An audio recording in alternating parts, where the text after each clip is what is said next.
Sir দয়া, কি হয়েছে দয়ার স্যার? এরা বলছে যে আমি নাকি ওকে গুলি করেছি। ওরা মিথ্যে বলছে, আমি জানি যে দয়া।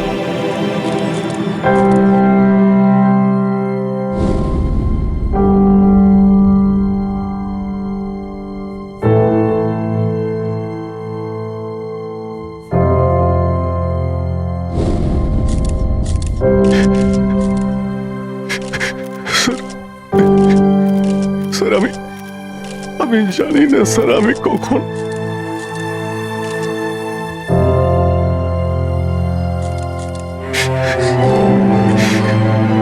দয়া।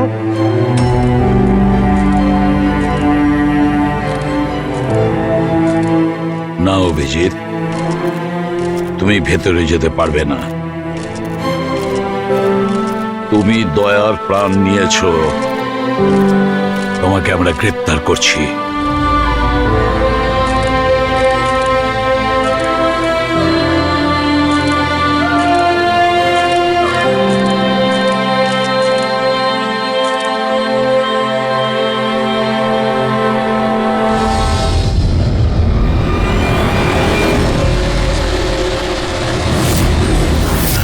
স্যার, যার খুন হয়েছে তার নাম ডিকে, একজন প্রাইভেট ডিটেকটিভ। ওর কাজের লোক লাশটা দেখেছে সকালে।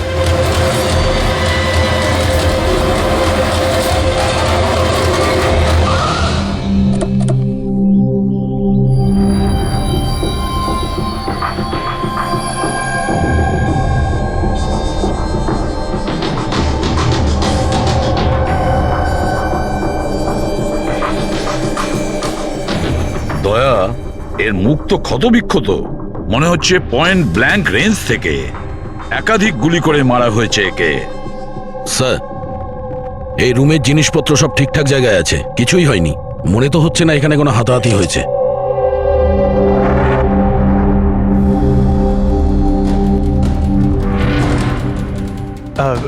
স্যার স্যার এই কাভার্ড আর লকার তো খোলা আছে, আর সব জিনিসপত্র নিজের জায়গায় আছে। দেখে তো মনে হচ্ছে যে কেউ এতে হাতই দেয়নি।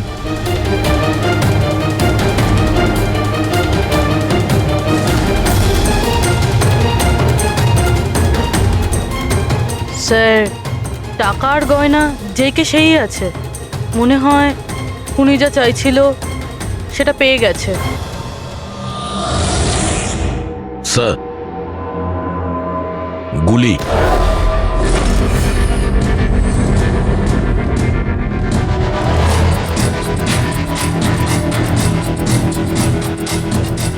তিনটে গুলি চলেছে দয়া।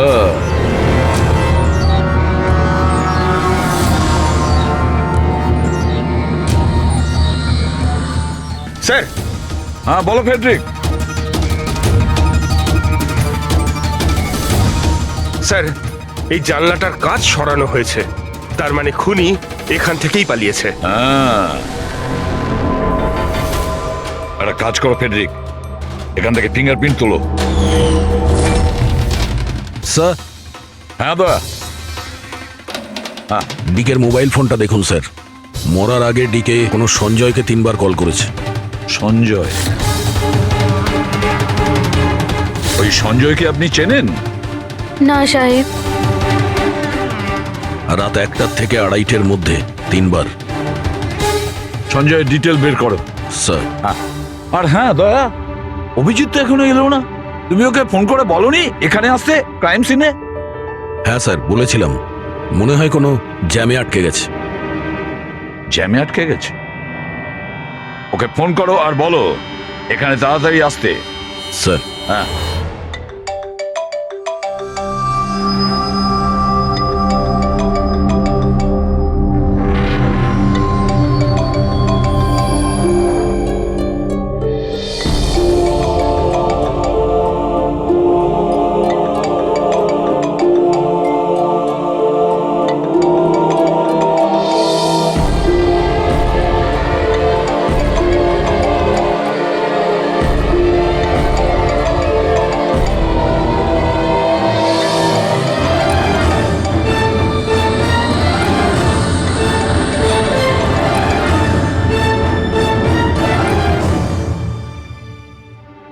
হ্যাঁ দয়া, অভিজিৎ কি বলছে? কোথায় ও?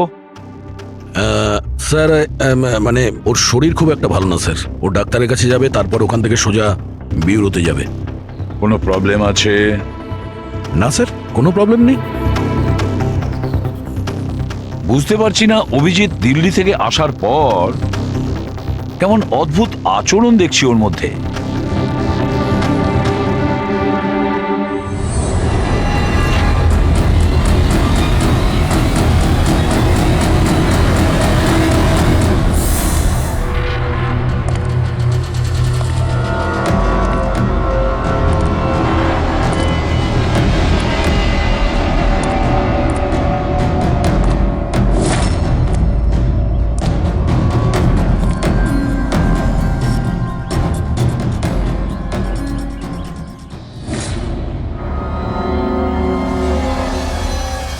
তোমার আমার সাহায্যের দরকার। তোমার? হ্যাঁ? আরে ভাই, তুমি হলে গিয়ে সিআইডি অফিসার। হ্যাঁ, কিন্তু এই কাজটা এটা আমি একা করতে পারবো না। চলো ঠিক আছে, তোমাকে সাহায্য করব, এতে আর কি আছে। চলো চা তো খাওয়া যাক। আরে না, ঠিক আছে, আমি আমি ঠিক আছি। আই মিন, দেখ চেতন, এই কাজটা না, এই ব্যাপারে যেন কেউ কিছু না জানে, বিশেষ করে আমার টিম। আরে এটা আবার কি কথা বলছো?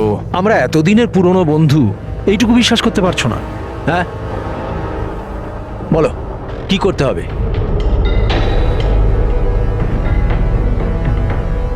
কাউকে ফলো করতে হবে, নজর রাখতে হবে, আর এর জন্য তোকে টাকাও দেবো। কি কথা বলছো? বন্ধুত্বের মধ্যে টাকা?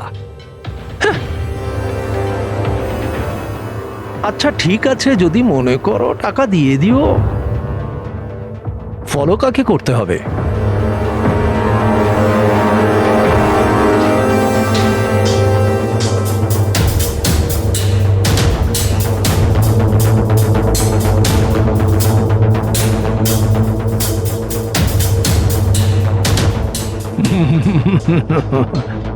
অভিজিৎ, মনে হচ্ছে তুমি ভুল করে ভুল ছবি দিয়ে দিয়েছো।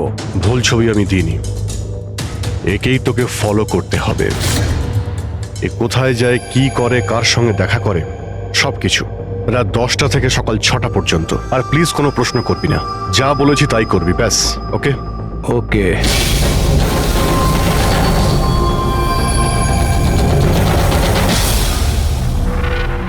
হয় অভিজিৎ পাগল হয়ে গেছে, না হলে বিরাট বড় কোনো গেম চলছে।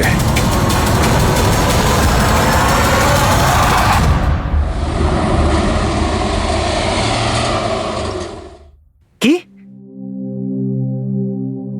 কি বলছেন? ও খুন হয়ে গেছে? মরার আগে ডিকে শেষবার ফোনে আপনার সঙ্গে কথা বলেছিল মাঝরাতে। কি কথা হয়েছিল আপনাদের মধ্যে? আমার কথাতে একজনের উপরে নজর রাখছিল, কোনো প্রমাণ পেয়েছিল, সেই জন্য আমাকে ফোন করেছিল। হায়ার করেছিলেন কেন? আমার বস মন্দিরা ম্যাডামের জন্য। মন্দিরা?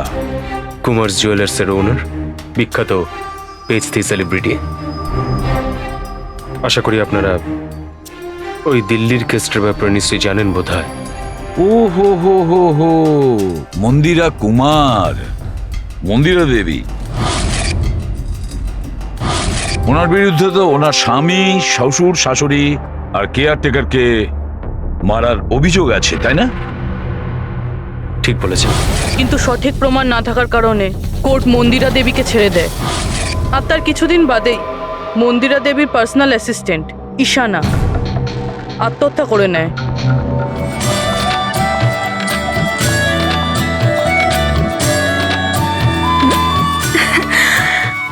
তুই? হাই, আজও লেট হয়ে গেলি না? তাড়াতাড়ি যা, সঞ্জয় স্যার তোর ওয়েট করছে কখন থেকে। ও গড, সঞ্জয় স্যার তো তাড়াতাড়ি কেন চলে আসলেন? এসেও পড়েছেন আর খুব রেগে আছেন। মাই গড, তুই আমার ব্যাগটা সামলা, আমি এক্ষুনি আসছি।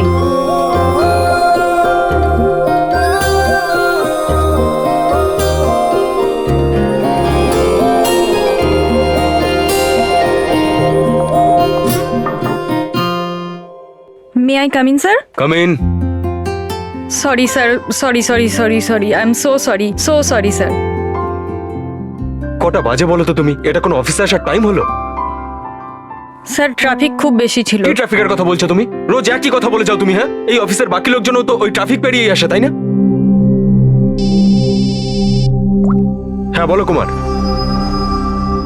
না না, 30শে ডিসেম্বরের আগে কিচ্ছু করা সম্ভব না। আরে তুমি তো এটা জানো যে 30শে ডিসেম্বরে মন্দিরা ম্যাডামের একটা ইভেন্ট রয়েছে মুম্বাইতে, তার আগে কিছুই করা সম্ভব নয়। হ্যাঁ হ্যাঁ,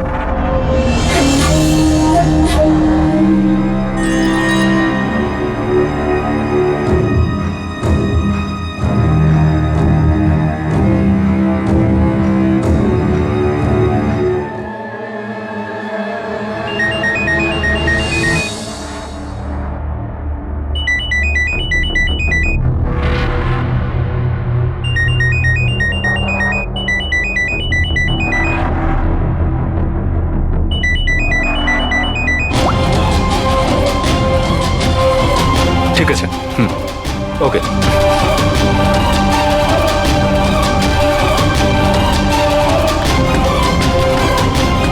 কি হলো? হ্যাঁ, কি হয়েছে নাকি? বাইরে ওভাবে কি দেখছো?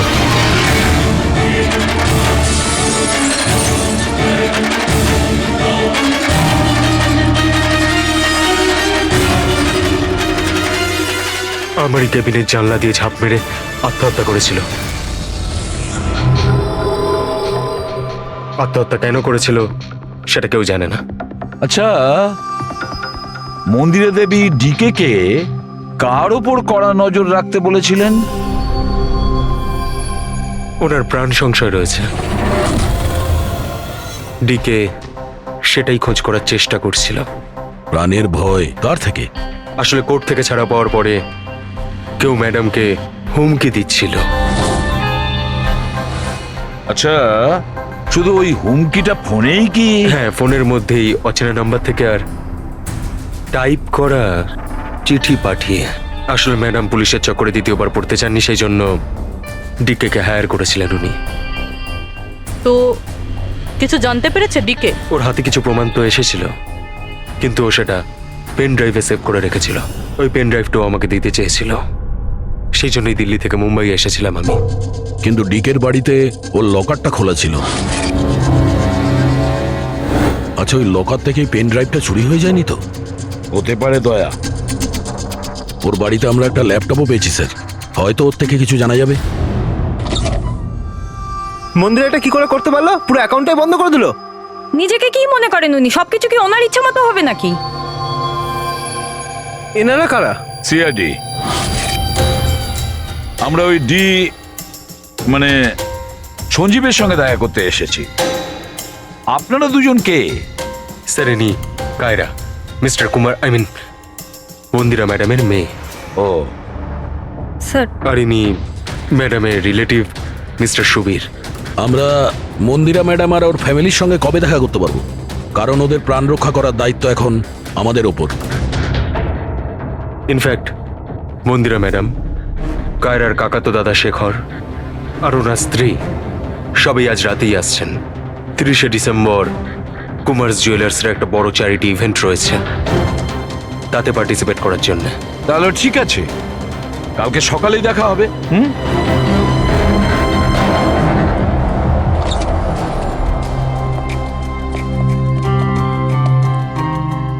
এসব কি হচ্ছে?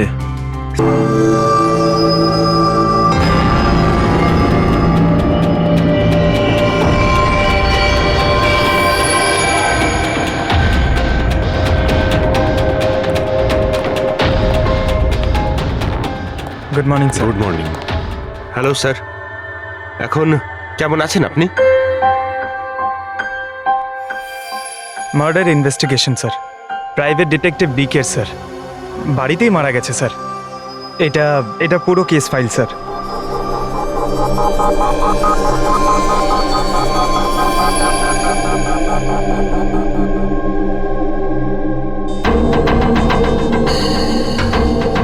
স্যার, এই ছবিগুলো ওর বাড়ির ছবি। এগুলো ওরই বাড়ির ছবি এটা, আর এখানেই ওর মার্ডার হয়েছে, তাই না?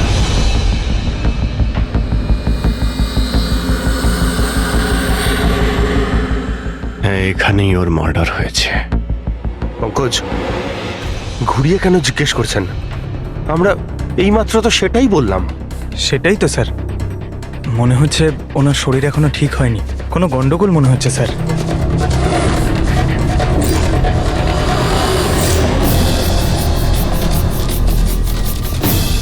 অভিজিৎ,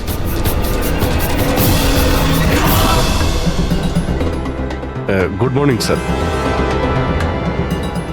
কি কি হয়েছে তোমার? হ্যাঁ, কোন জগতে ছিলে?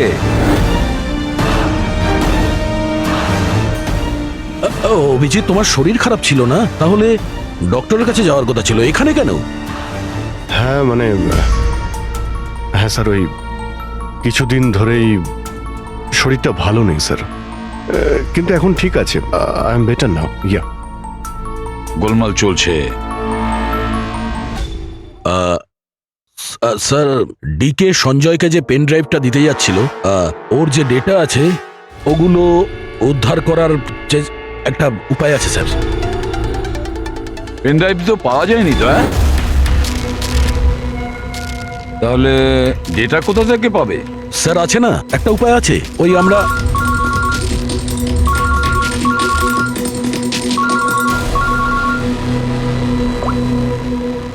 হ্যাঁ, বলো সলোকে। হ্যাঁ,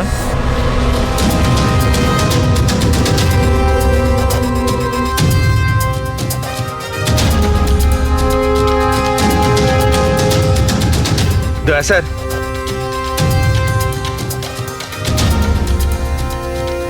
স্যার, অভিজিৎ স্যারের শরীর এখনো ঠিক মনে হচ্ছে না। কেন? স্যার, ওনাকে কেসের ব্যাপারে বোঝাচ্ছিলাম, কিন্তু উনি আমাদের কথা শুনছিলেনই না, খুব বেখেয়ালি ছিলেন স্যার।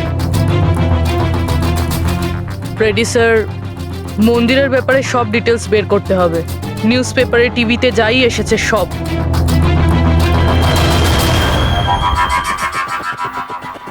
বাড়িতে ঢোকার একটাই রাস্তা আছে, মেন গেট। চাবি ডিকে আর ওর বাড়ির মেডের কাছে থাকে। বাথরুমের জানালা, তার মানে খুনি বাথরুমের জানালার কাঁচ খোলে আর ভিতরে ঢোকে, আর তারপর অভিজিৎ ক্রাইম সিনে ছিলই না, আর এখানে তো বাথরুমের কোনো ফটোও নেই। তাহলে ও এগুলো কি করে জানলো? অভিজিৎ আমার কাছে কিছু লুকোচ্ছে, কিন্তু কি?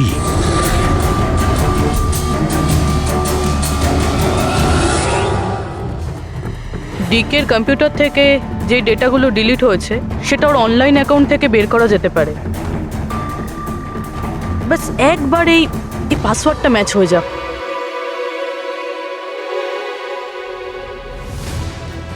কিছুদিন ধরেই শরীরটা ভালো নেই স্যার, কিন্তু এখন ঠিক আছে। I am better now. Sir, ওনাকে কেসের ব্যাপারে বোঝাচ্ছিলাম, কিন্তু উনি আমাদের কথা শুনছিলেনই না, খুব বেখেয়ালি ছিলেন স্যার।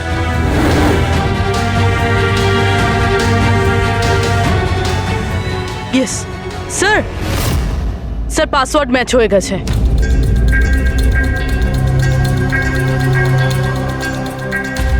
স্যার, এতে তো ভিডিও রয়েছে, চেক করি। স্যার, এটা তো ডিকের কম্পাউন্ডের ভিতরের ফুটেজ। এর মানে ওখানে সিসিটিভি ক্যামেরা আছে? আছে না, ছিল। আমাদের পৌঁছানোর আগেই কেউ বার করে নিয়েছে। কিন্তু বের কে করেছে? অন্য ভিডিওটা দেখো।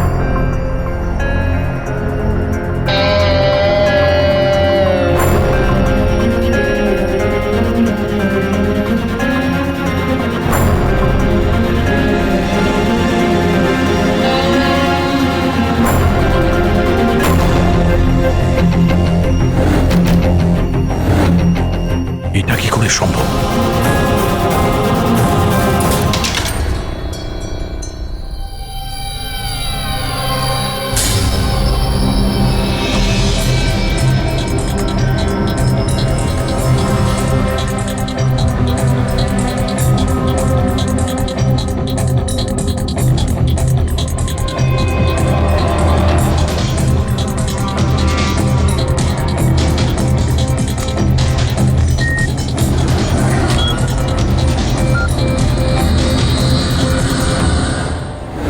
ডক্টর সালুকে আপনি খুব ভালো করে ক্রস চেক করেছেন তো? মানে বন্দুক তো আমাদের কাছে নেই, তাই বলছিলাম কোথাও কোনো ভুল? না দয়া, কোনো ভুল নেই। আমি একবার নয় 10 বার ক্রস চেক করেছি। মানছি যে বন্দুকটা আমাদের কাছে নেই, কিন্তু বন্দুকের রেকর্ড তো আমাদের কাছে আছে। সেই গুলিটা যা দিয়ে ডিকে কে মারা হয়েছে, সেই গুলিটা ওর বন্দুক থেকেই চলেছিল। গুলির প্যাটার্ন, গুলির উপর লেগে থাকা চিহ্ন, সবকিছু এইটাই প্রমাণ করছে যে সেটা অভিজিতেরই বন্দুক। স্যার স্যার গুলি অভিজিতের বন্দুক থেকে চলেছে, কিন্তু তার মানে তো এটা নয় যে অভিজিৎ গুলিটা চালিয়েছে। এক্স্যাক্টলি স্যার, সেই কারণে আমি এই কথা এসিপি স্যারকে বলিনি, শুধুমাত্র আপনাদের সঙ্গে কথা বলেছি, যাতে আমি এই মামলা সুরাহা করতে পারি। কি তুমি এই কথাটা এসিপি কে জানাওনি? কি বলবো স্যার, কি বলবো ওনাকে? যেখানে আমার বিশ্বাস হচ্ছে না, তাহলে ওনাকে কি বলবো? তুমি যদি এই কথাটা বিশ্বাসই না করবে, তাহলে ফোন করে আমাকে কেন জিজ্ঞেস করেছিলে? যে বন্দুক থেকে ডিকে কে মারা হয়েছে সেই বন্দুকটা অভিজিতের না? কি এমন ছিল যার জন্য তুমি অভিজিৎকে সন্দেহ করেছিলে? কি ছিল ওটা? এই কারণে ডক্টর, যখন আমরা একটু পিছিয়ে দাও।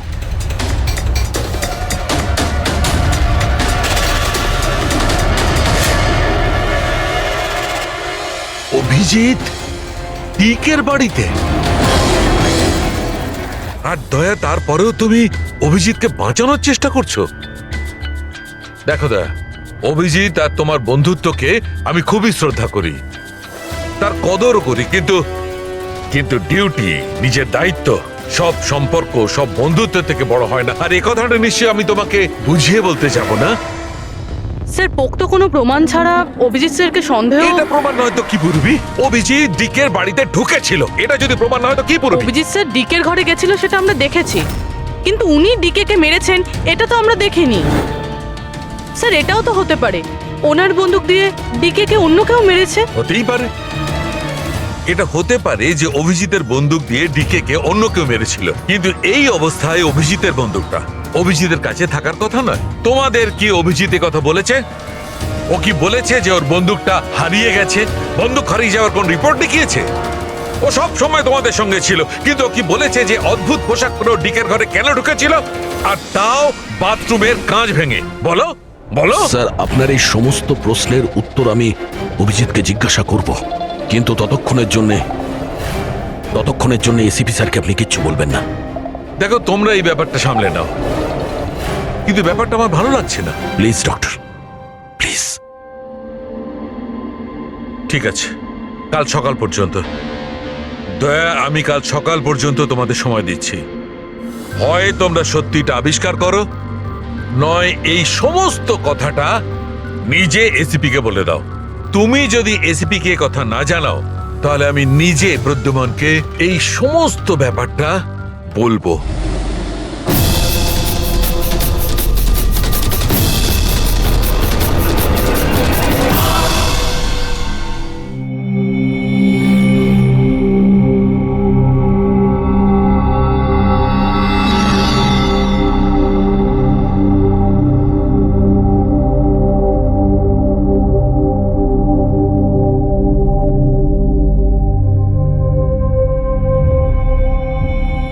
আধ ঘন্টার বেশি হয়ে গেল, 10টা থেকে 10:30 হয়ে গেল, এখনো আসেনি। সারা রাত মনে হয় অপেক্ষা করতে হবে।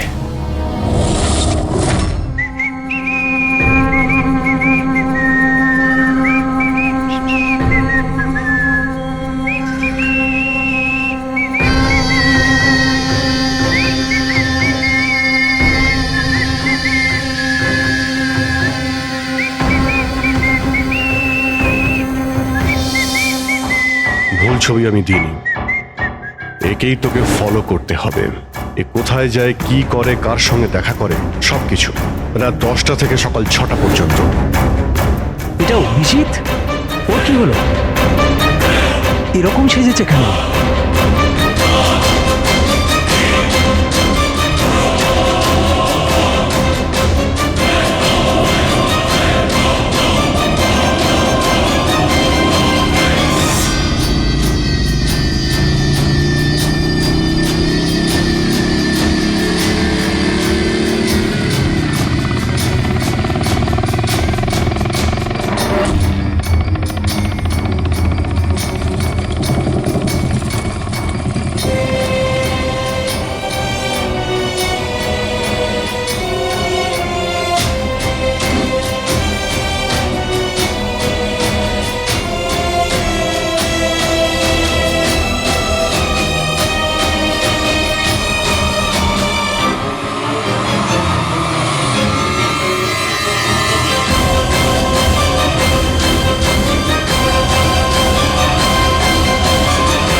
স্যার দিল্লি থেকে সকলে এসে গেছেন।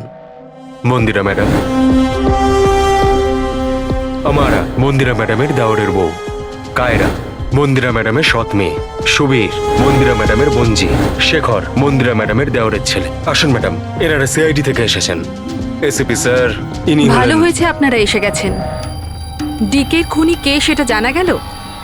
আরে আপনি তো এটা জানেনই যে আমাদের ফেমাস অ্যানুয়াল ইভেন্ট খুব তাড়াতাড়ি আসতে চলেছে।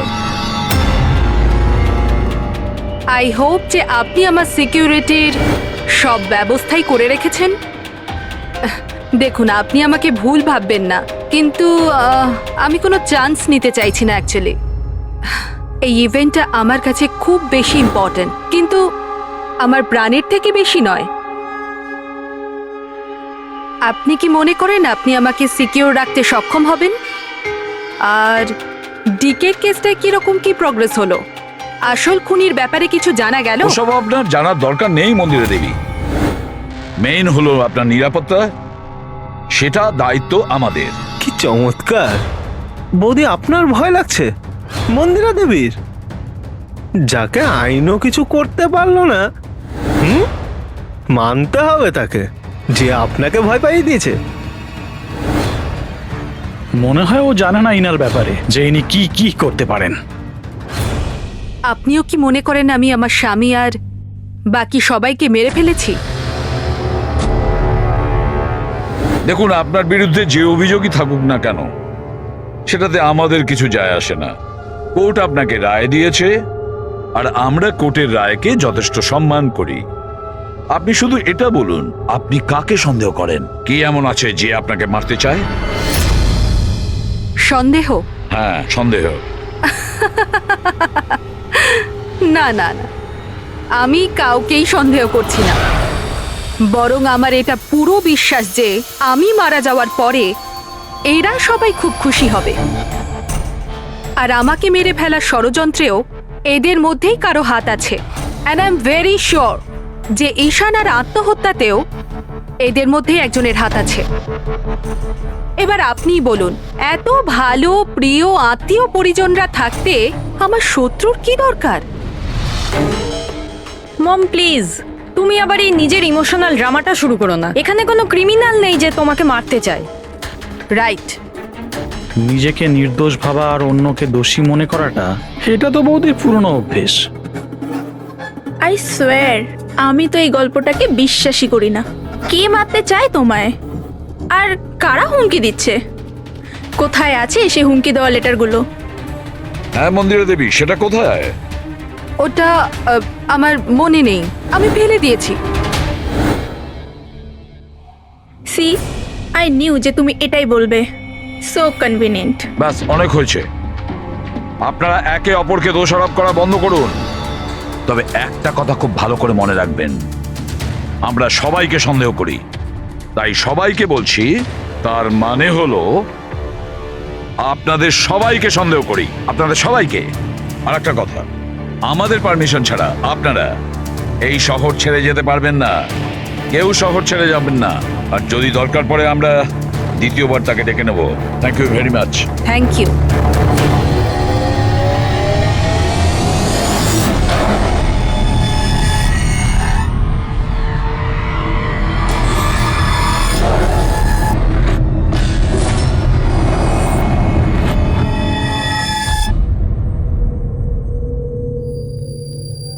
এটা এটা আমি?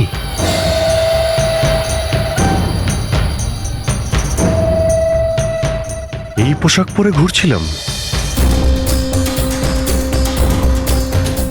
এই পোশাক তো রোজ আমার ওয়াশিং মেশিনে ধোয়া হয়।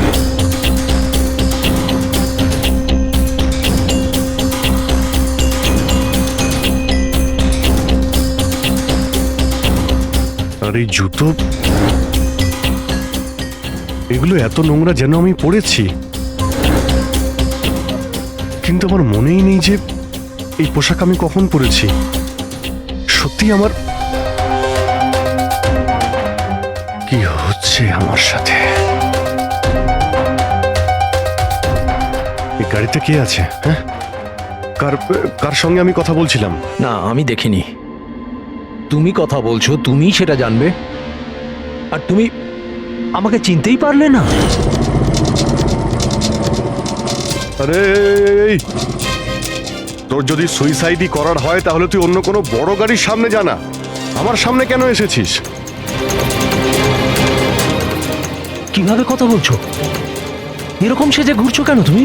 এই, ইট ইজ মাই স্টাইল, টনির স্টাইল। তুই কে? আমি কে? আমাকে চেনো না? হ্যাঁ, আর এই টনিটাকে? আরে টনি আমি আবার কে?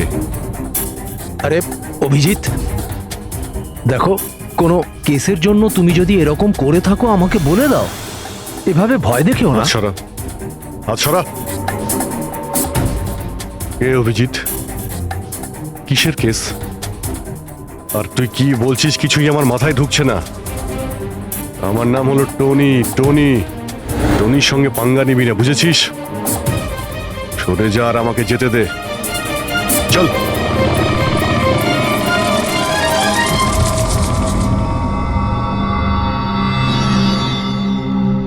এই অভিজিৎ নিজেকে টনি কেন বলছে? টনি? কে কে টনি? সত্যি তোমার কিছুই মনে নেই?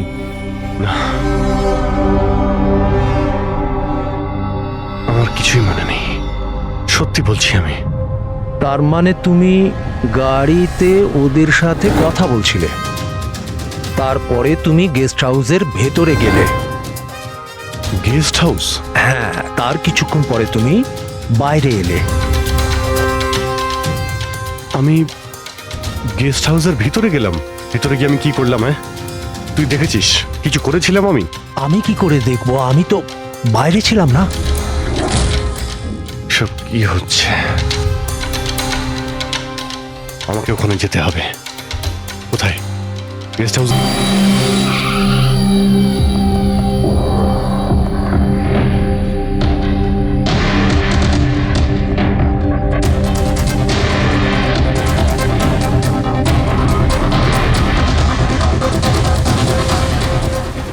স্যার, রক্ত।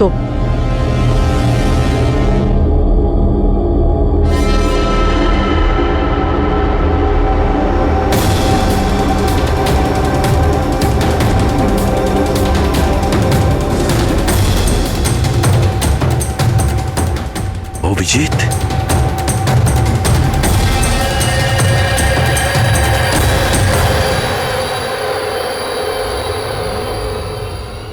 দয়া, তুমি এখানে?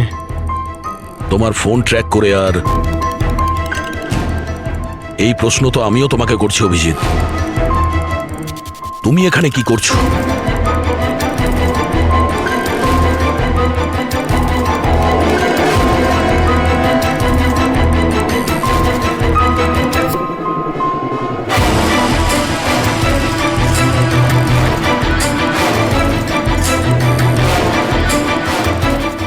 না, এটা আমি আমি আমি বলছি দয়া, এখানে এখানে কি হয়েছিল?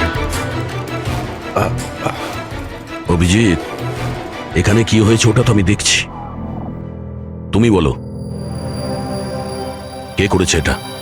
হ্যাঁ, তো তুমি এদের দুজনকে মেরেছো? আমি? অভিজিৎ, তোমাকে কিছু জিজ্ঞাসা করলাম। তুমি মেরেছো এদের? স্যার স্যার স্যার, আপনি অভিজিৎ স্যারকে দোষ দিচ্ছেন। আমার দোষ দেওয়ার কোনো ইচ্ছা নেই পুরবি। তুমি নিজে দেখছো না এখানে দুটো লাশ পড়ে আছে, রক্তে ভেসে গেছে। আর সিআইডি অফিসার অভিজিৎ লাশের মধ্যে থেকে এই ব্যাজটা তুলছে, বা এটা বলতে পারো প্রমাণ চুরি করছে। অভিজিৎ, আমি তোমাকে আবার জিজ্ঞাসা করছি, তোমার সাথে অপরাধীদের মতো ব্যবহার করতে আমাকে বাধ্য করো না। কি করবো দয়া, আমি কি বলবো? যদি আমি বলি যে এই কাজটা আমি করিনি, তুমি মানবে? যদি বলি যে আমি জানি না যে আমি করেছি নাকি করিনি, আই নো আমি ভুলভাল বলছি, কিন্তু কিন্তু তোমরা তো আমাকে চেনো। অভিজিৎ আমার সামনে যে প্রমাণগুলো পড়ে আছে ওগুলো দেখে আমরা কিছু বলতে পারবো না। আমাকে আমার ডিউটি করতে হবে।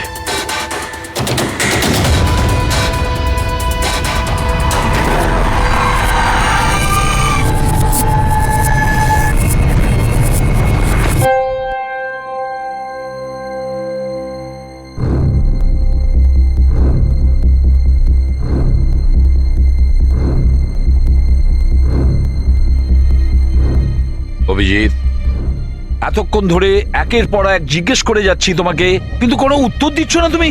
হ্যাঁ, তুমি জানো তোমার ওপর কি অভিযোগ আছে? মাথায় কিছু ঢুকেছে?